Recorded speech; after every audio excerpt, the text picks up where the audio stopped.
Guys, this is Don from RichWisdom, and today I'll be talking to you about Rich Dad Poor Dad by Robert Kiyosaki. Just to go through the video content, first of all, we'll be talking about the rat race, then the compound effect, then the cash flow quadrant, then passive income, then a brief summary of what this video was, and then throughout this video I'll be making a contrasting the differences between what Rich Dad believed and what Poor Dad believed.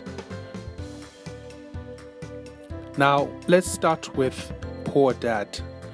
He was highly educated, had a very high income, but was always poor simply because he had plenty of liabilities.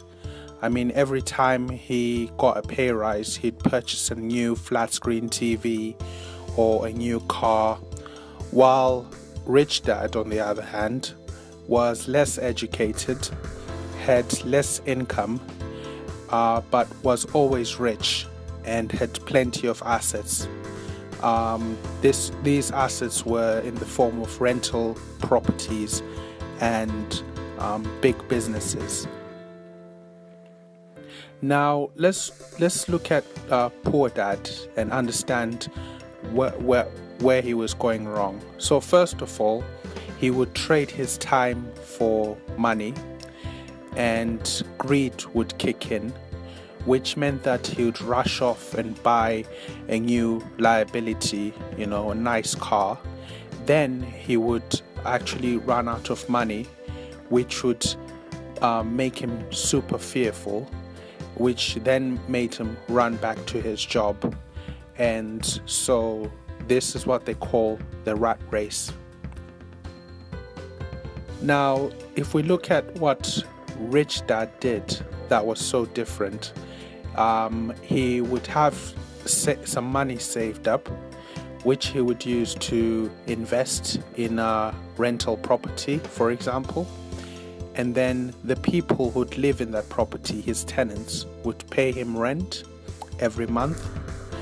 And so this rental income would then go towards purchasing another property or another investment, which would then generate him more rental income. And this is what they call the compound effect.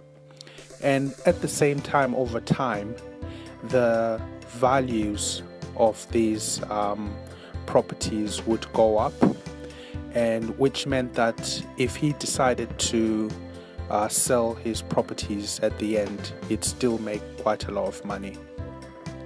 Now we're just looking at the cash flow quadrant, and as you can see, there's 4 sections. The first one is employee, who works for someone else, the standard 9 to 5. Then the second one is the self-employed, where someone is like a small business, where someone actually owns the business. Then the third one is big business, where you've got systems in place to make money for you. And then the fourth one is the investor, the one who has money work for him, and it's quite relaxed basically. So Poor Dad was on the left side of this quadrant, which is why he was always poor, while Rich Dad was on the right hand side of this quadrant. Now the first principle I just want to discuss with you is the principle of pay yourself first. Poor Dad didn't believe in pay yourself first, simply because he'd receive his paycheck, pay his bills, and then save whatever was left over, and then repeat this process pretty much every month. While Rich Dad did this just a little bit differently. He'd get his paycheck, save some money, then pay his bills with what was left. And what would happen is the bill collectors would chase him, which would motivate him to create more assets, which would bring in more income for him which would enable him to pay his bills, and he would repeat this process over and over again. Now, the second principle is that time is more valuable than money. Now, with Poor Dad, what he would do is he would spend all his time in order for him to gain or save money, and this was either through his job or just doing things himself, while on the other hand, Rich Dad would spend money in order for him to save his time.